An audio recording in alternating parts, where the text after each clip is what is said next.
नमस्कार, सुबह के 10 बजने को है, वक्त हो चला है अपना बिहार का। मैं हूं शुभे मिश्रा आपके साथ। चुनाव में कुछ ही महीने बाकी हैं। पार्टियों में महामंथन का दौर शुरू हो गया है। आरजेडी कांग्रेस में मुख्यमंत्री चेहरे और सीट शेयरिंग पर छिड़ी बहस के बीच आज दिल्ली में बड़ी बैठक तेजस्वी यादव और मल्लिकार्जुन खड़गे के बीच होगी। तो क्या आज की बैठक के बाद सियासी गलियारे में घूम रहे सवालों के जवाब मिलेंगे?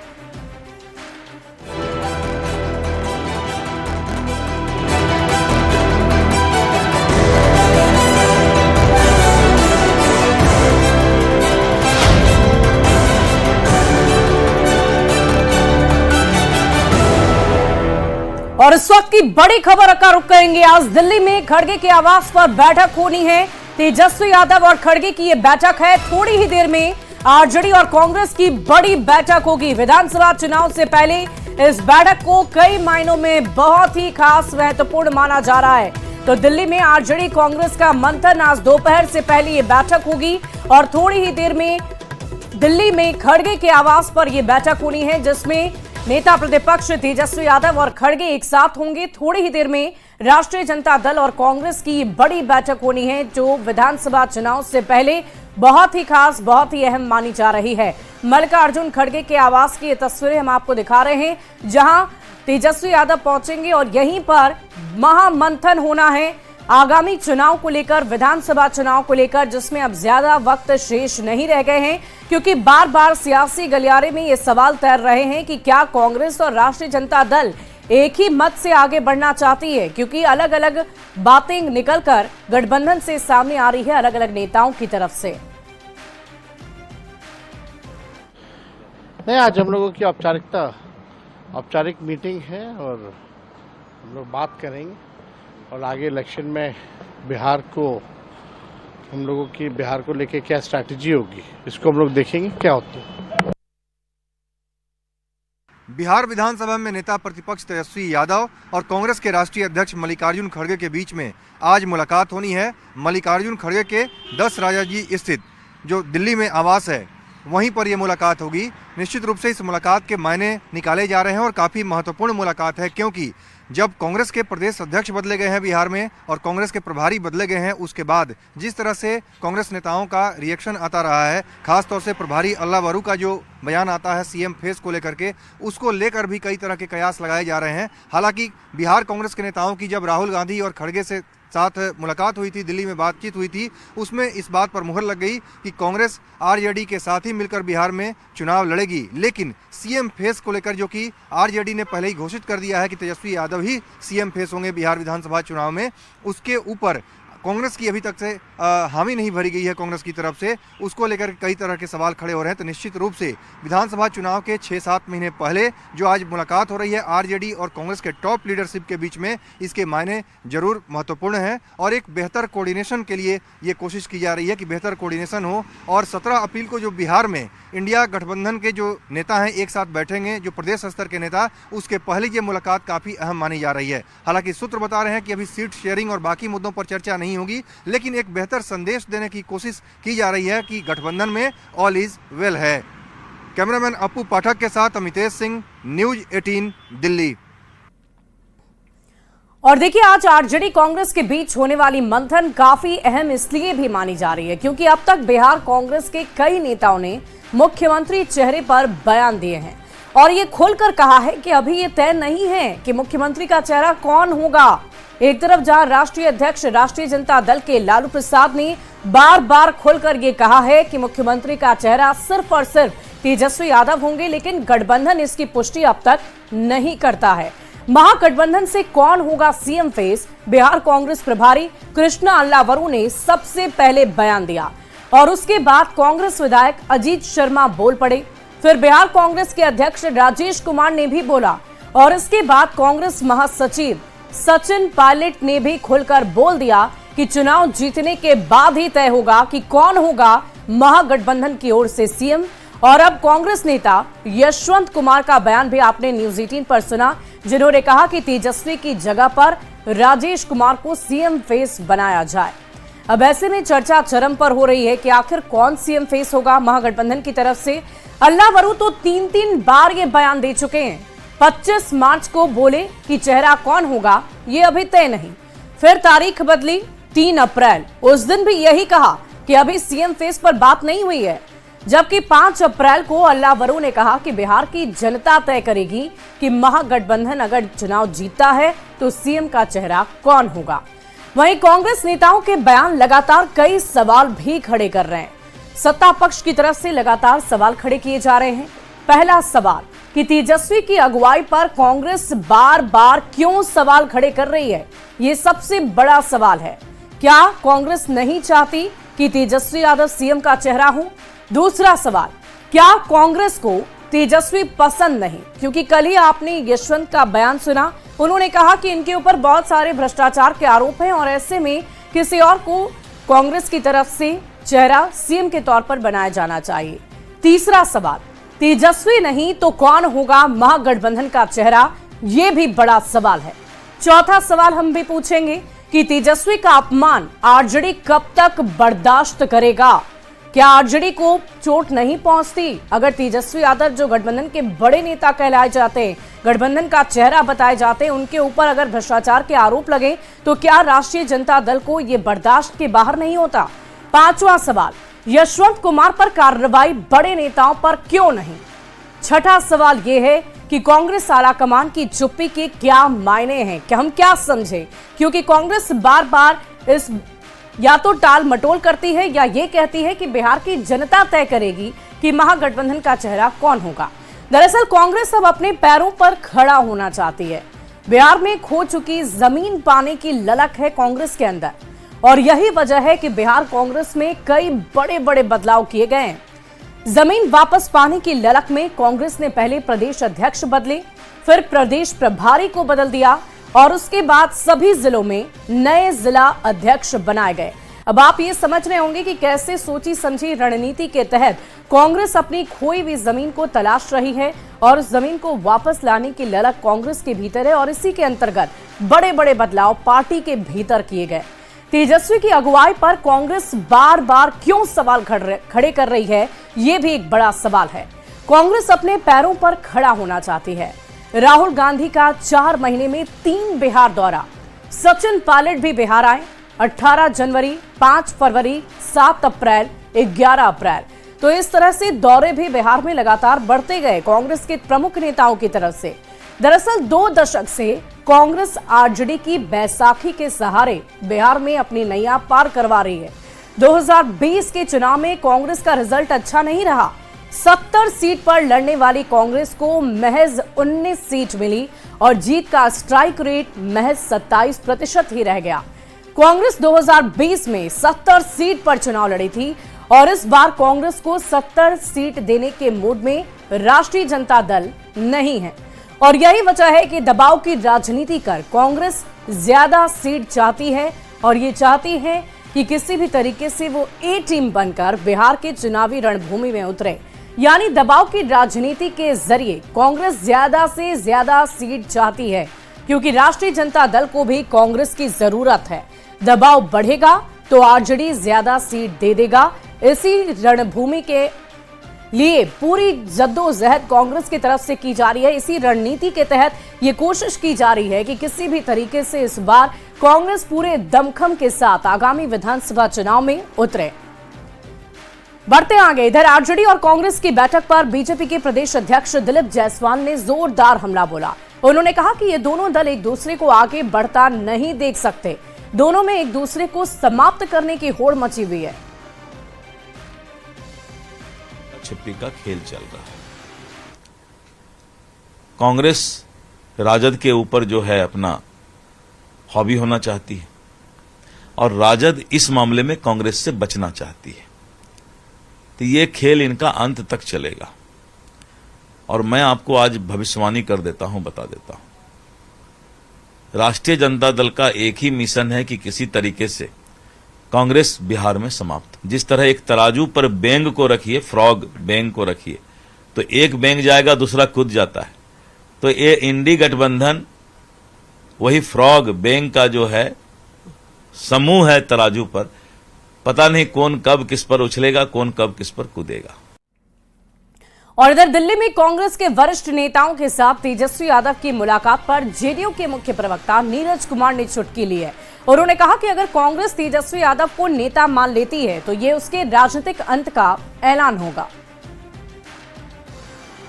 ये तेजस्वी यादव जी लालू जी के लिए राजनीतिक बोझ हो सकते हैं।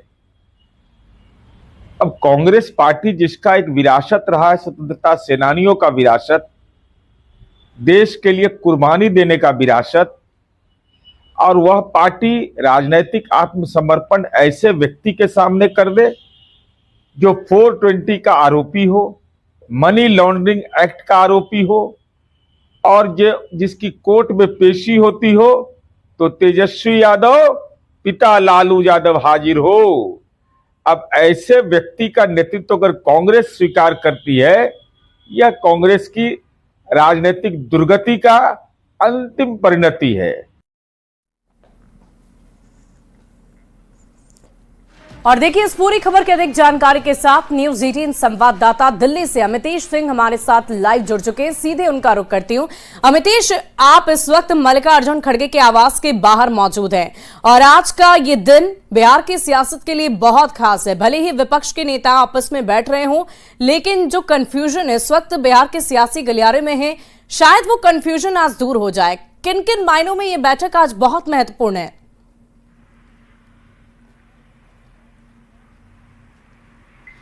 देखिए, एक चीज़ बिल्कुल साफ है कि जिस तरह से बिहार में प्रदेश अध्यक्ष बदले गए, प्रभारी बदले गए, उसके बाद जो प्रभारी कृष्णा अल्लावारू का बयान बार बार देखने को मिला, सीएम फेस को लेकर के बार बार जो उनका बयान आ रहा है और तेजस्वी के नाम पर उनकी तरफ से रजामंदी नहीं दिखाई जा रही है, मुहर नहीं लगाई जा रही है, उसके बाद कन्फ्यूजन की स्थिति बनी है। और उसी के बाद प्रदेश के दूसरे नेता, चाहे अजीत शर्मा का आपने नाम लिया या फिर सचिन पायलट जो गए थे दिल्ली से मुख्यमंत्री आवास का घेराव करने, उसमें तो उस दौरान भी उनका जो बयान आया, तो निश्चित रूप से एक के बाद एक जो कांग्रेस के नेताओं का बयान आ रहा है उसको लेकर के कन्फ्यूजन की स्थिति है। और एक मैसेज जा रहा है कि महागठबंधन जो इंडिया ब्लॉक का गठबंधन है बिहार में, उसमें सब कुछ ठीक ठाक नहीं है। लेकिन इसके पहले कुछ दिन पहले जो दिल्ली में बैठक हुई थी राहुल गांधी और मल्लिकार्जुन खड़गे के साथ में बिहार कांग्रेस के सभी नेताओं की, आला नेताओं की, उस बैठक में इस बात पर मुहर लगा दी गई है कि बिहार में आरजेडी और कांग्रेस दोनों मिलकर चुनाव लड़ेंगे, यानी आरजेडी से अलग होकर कांग्रेस चुनाव नहीं लड़ेगी।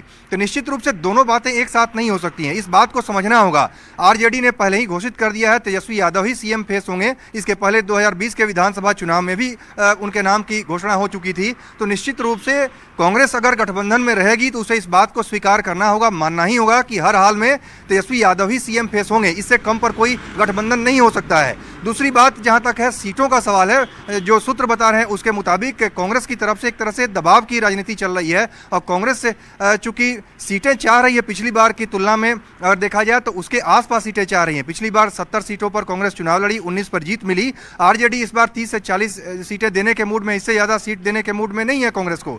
यही दोनों के बीच में अगर देखा जाए तो ज़्यादा जो खींचतान है उसकी सबसे बड़ी वजह है। हालांकि सीट बंटवारे पर इतनी जल्दी चर्चा नहीं होगी, जो सूत्र बता रहे हैं आज की बैठक में कोई चर्चा नहीं होगी, लेकिन एक बेहतर मैसेज देने की कवायद जरूर चल रही है कि कांग्रेस और आरजेडी के दोनों के टॉप लीडर्स आज मुलाकात करेंगे। कांग्रेस के राष्ट्रीय अध्यक्ष होंगे और बिहार विधानसभा में नेता प्रतिपक्ष तेजस्वी यादव होंगे, यानी लालू प्रसाद यादव के बाद नंबर 2 नेता आप कह सकते हैं। और आरजेडी की तरफ से घोषित जो चेहरा है सीएम फेस के, वो बैठक कर रहे हैं। तो दोनों नेता जो टॉप लीडरशिप बैठेंगे तो उसमें निश्चित रूप से तमाम कन्फ्यूजन दूर होगा और एक बेहतर संदेश देने की कोशिश की जा रही है कि महागठबंधन में ऑल इज वेल है। लेकिन इस बात को कांग्रेस भी समझती है और कांग्रेस को भी समझना होगा कि सीएम फेस के तौर पर अगर तेजस्वी यादव को नहीं मानती है तो फिर जो उसका जो प्रस्ताव है और जो राहुल गांधी खड़गे के साथ मीटिंग में प्रस्ताव पर मुहर लगी कि हम लोग आरजेडी के साथ ही मिलकर चुनाव लड़ेंगे, ये संभव नहीं हो पाएगा।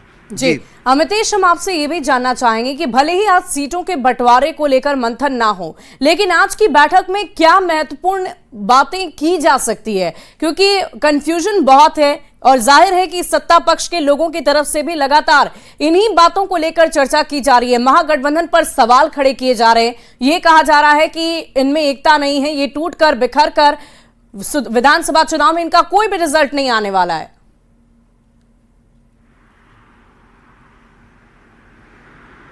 देखिए 17 अप्रैल को बैठक होने वाली है प्रदेश स्तर के नेताओं की बिहार में। इंडिया ब्लॉक के जो नेता हैं एक साथ बैठेंगे। उसके पहले एक बड़ी बैठक जो की जा रही है यहाँ पर, जहाँ पर कांग्रेस और आरजेडी की टॉप लीडरशिप एक साथ बैठ रही है और उसमें एक मैसेज दिया जाएगा। यानी सब कुछ सामंजस्य कैसे बैठाकर आगे बढ़ना है, तालमेल बैठाकर कैसे आगे बढ़ना है, बेहतर कोऑर्डिनेशन कैसे हो, इसके लिए एक संदेश देने की कोशिश के तौर पर इस बैठक को देखा जा रहा है। और आगे किस तरह से प्रदेश स्तर के नेता आपस में बैठेंगे और आगे किस तरह से सीटों को लेकर के चर्चा होगी, तमाम ऐसे बिंदु हैं जिसको लेकर के एक मोटे तौर पर खाका तैयार हो सकता है। लेकिन आज जो बैठक होगी इसके संकेत बहुत बड़े हैं। सांकेतिक तौर पर देखा जाए तो इस बैठक का महत्व बहुत बड़ा हो जाता है, क्योंकि जो कांग्रेस नेताओं की तरफ से बार बार बयान आ रहा है, और सबसे बड़ी बात है कांग्रेस के जो प्रभारी बिहार के बनाए गए हैं उनकी तरफ से बार बार जो बयान दिया जा रहा है सीएम फेस को लेकर के तेजस्वी यादव के नाम पर हामी नहीं भरी जा रही है। उस लिहाज से बैठक काफी महत्वपूर्ण है। वाकई अमितेश, देखने वाली बात होगी कि आज की इस बैठक का कितना असर गठबंधन में देखने को मिलता है। क्या वाकई एक साथ मिलकर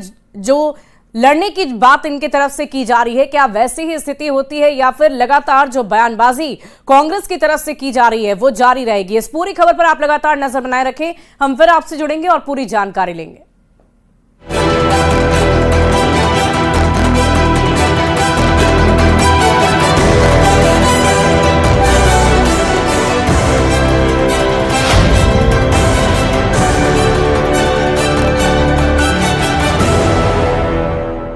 और इधर बिहार के मुख्यमंत्री नीतीश कुमार अपने कैबिनेट सहयोगी के आवास पर उनका हालचाल जानते हुए नजर आए। जल संसाधन और संसदीय कार्य मंत्री विजय चौधरी के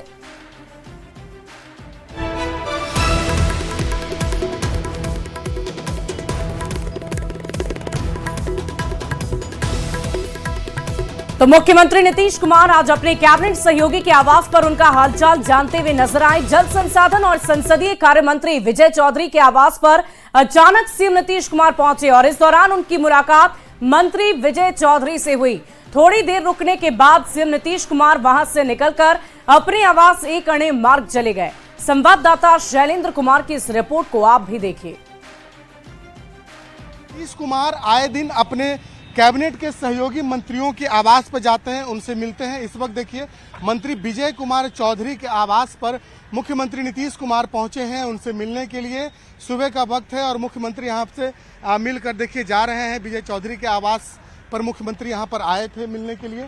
तो आए दिन मुख्यमंत्री नीतीश कुमार अपने सहयोगी पार्टी के जो अलग अलग नेता हैं उनके आवास पर जाते हैं, उनसे मिलते हैं, बातचीत करते हैं। तो कहीं ना कहीं यह भी कहा जा सकता है कि एक औपचारिक मुलाकात होती है। इस दौरान अपने पार्टी के नेताओं के साथ बातचीत भी होती है। कई मंत्रियों के यहाँ मुख्यमंत्री सुबह सुबह दिख जाते हैं और आज भी देखिए बिहार सरकार के कई मंत्री और अलग अलग जो पार्टी के नेता हैं उनके आवास पर मुख्यमंत्री गए और उनसे मुलाकात की है। कल कई कार्यक्रम थे जिसमें मुख्यमंत्री नीतीश कुमार शामिल हुए थे और आज सुबह सुबह मंत्री विजय चौधरी का ये सरकारी आवास है जहाँ पर उनसे मिलने मुख्यमंत्री नीतीश कुमार पहुंचे थे। कैमरा पर्सन दीपक के साथ शैलेंद्र, न्यूज़ 18 पटना। और इस बीच भागलपुर से आपको बड़ी खबर बताएंगे। वंदे भारत ट्रेन पर शरारती तत्वों ने पथराव कर दिया है। भागलपुर से कोलकाता जाने वाली वंदे भारत ट्रेन पर टेकनी स्टेशन के पास और दुमका स्टेशन क्षेत्र में पथराव किया गया, जिससे ट्रेन के 2 जगह शीशे क्षतिग्रस्त हो गए। घटना के बाद रेलवे पुलिस ने मामला दर्ज कर जांच शुरू कर दी है। आपको बता दें कि पहले भी 2 बार इस ट्रेन पर दुमका क्षेत्र में पथराव की घटना हो चुकी है, लेकिन अभी तक शरारती तत्वों की पहचान नहीं हो पाई है और ना ही कोई कार्रवाई हो पाई है। बड़ी खबर आपको बता रहे हैं भागलपुर से, जहां दुमका स्टेशन क्षेत्र के पास वंदे भारत ट्रेन पर पथराव किया गया। एक्सक्लूसिव तस्वीरें भी हम आपको दिखा रहे हैं कैसे इस ट्रेन पर पथराव हुए हैं और ट्रेनों के शीशों को क्षतिग्रस्त कर दिया गया है। भागलपुर से बड़ी खबर आपको बता रहे हैं, वंदे भारत ट्रेन पर पथराव हुआ। तो भागलपुर से कोलकाता की तरफ ये ट्रेन जा रही थी और इसी ट्रेन पर पथराव हुई है। टेकनी स्टेशन के पास पथराव की घटना को अंजाम दिया गया। तस्वीरें हम आपको दिखा रहे हैं कैसे ट्रेन के आगे के शीशे को ही क्षतिग्रस्त कर दिया है। और इस पूरी खबर की अधिक जानकारी के साथ न्यूज़ 18 संवाददाता भागलपुर से आशीष रंजन हमारे साथ फोन लाइन पर हैं। आशीष, क्या जानकारी है, किस तरीके से इस ट्रेन पर पथराव हुआ, क्यों किया गया, कौन थे वो लोग, किसी तरह की जानकारी अब तक मिल पाई है? जी, पहले भी जो है वंदे भारत पर पथराव की घटना जो है भागलपुर से जो कलकत्ता के लिए खुलती है उसमें दुमका और रामपुर हाट स्टेशन के बीच पहले भी हो चुका है और कल फिर जो है टेकानी स्टेशन जो है भागलपुर के अंतर्गत आता है, वहां पर इस ट्रेन पर पथराव किया गया। वहीं दुमका और रामपुर हाट के बीच में भी पथराव किया गया, जिससे 2 जगह पर जो है वंदे भारत के शीशे जो है क्षतिग्रस्त हुए हैं। वहीं गनीमत रही कि फूटा नहीं था शीशा, जिसके कारण यात्री घायल नहीं हुए या जो ड्राइवर थे ट्रेन के वो घायल नहीं हुए। लेकिन लगातार इस तरह की घटना सामने आ रही है वंदे भारत ट्रेन के साथ और आरपीएफ जो है अब एफआईआर दर्ज कर मामले की जांच करने की बात कर रही है। लेकिन पहले भी जो घटना हुई थी उस घटना में भी अभी तक कोई आरोपी सामने नहीं आए हैं और आरपीएफ जो है पहचान नहीं कर पाई है कि कौन ऐसे शरारती तत्व हैं जो लगातार वंदे भारत ट्रेन को निशाना बना रहे हैं और आखिर वंदे भारत ट्रेन को। चलिए, बहुत बहुत शुक्रिया आशीष हमारे साथ जुड़ने के लिए, तमाम जानकारी के लिए। और फिलहाल इस बुलेटिन में अभी के लिए बस इतना ही। आप बने रहे न्यूज़ 18 बिहार झारखंड के साथ।